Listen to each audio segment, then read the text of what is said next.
Je vais me tourner du coup vers Hervé Morin, président de la région Normandie. Le contournement autoroutier de Rouen.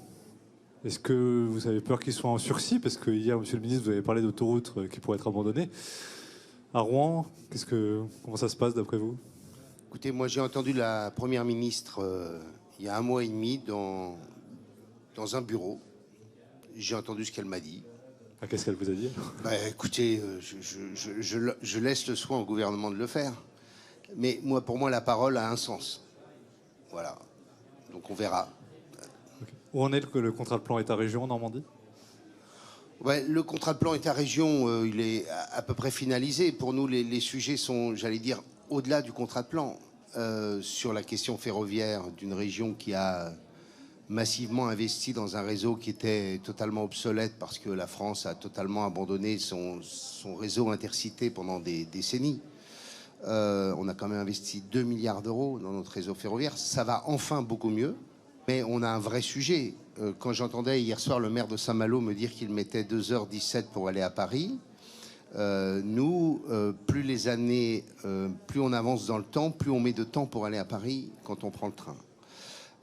Et donc on a un sujet qui est un problème d'entretien des infrastructures. Alors il y a un énorme effort, il y a 500 millions d'euros qui sont en cours sur, si je prends le Paris-Caen et le Paris-Rouen.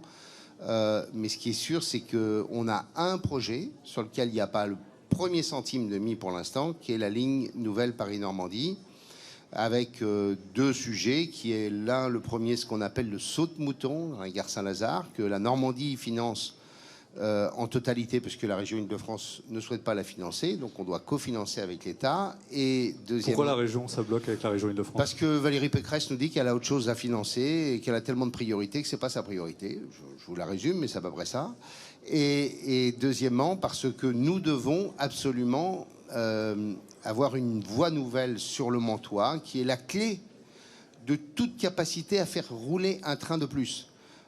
C'est pas la peine de faire des tarifs moins chers pour faire venir plus de monde dans les trains. Nous, on n'a pas un sillon de disponible sur les heures de pointe de 7h à 9h. Et pas un sillon de disponible de 17h à 20h. Donc les trains sont pleins et il n'y a pas un sillon de disponible. Donc pour faire en sorte que nos compatriotes décident de prendre le train, faut-il encore pouvoir mettre des rames supplémentaires. Et pour cela, ça veut dire que la ligne nouvelle Paris-Normandie rentre enfin dans sa phase concrète. C'est un engagement du gouvernement, mais ce sont des financements extrêmement lourds. Donc, clairement... Dans quel ordre, à peu près? La ligne nouvelle Paris-Normandie, c'est au moins une dizaine de milliards d'euros. Donc, clairement, il y a des sujets majeurs qui sont bien au-delà de la seule question du contrat de plan.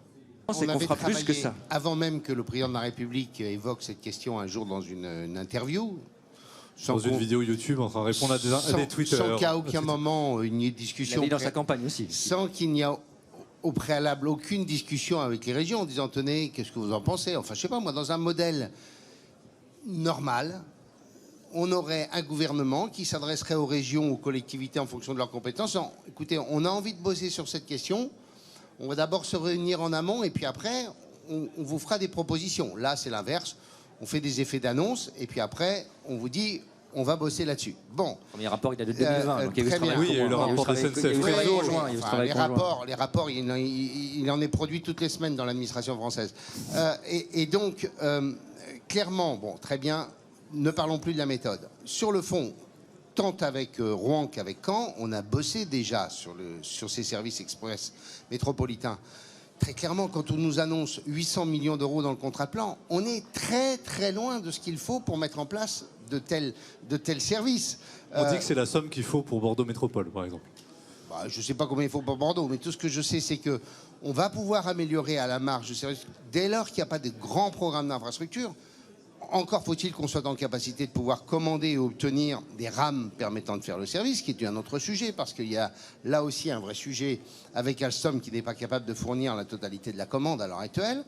Et donc, très clairement, 800 millions d'euros divisés par 15 projets, je vous laisse faire la division.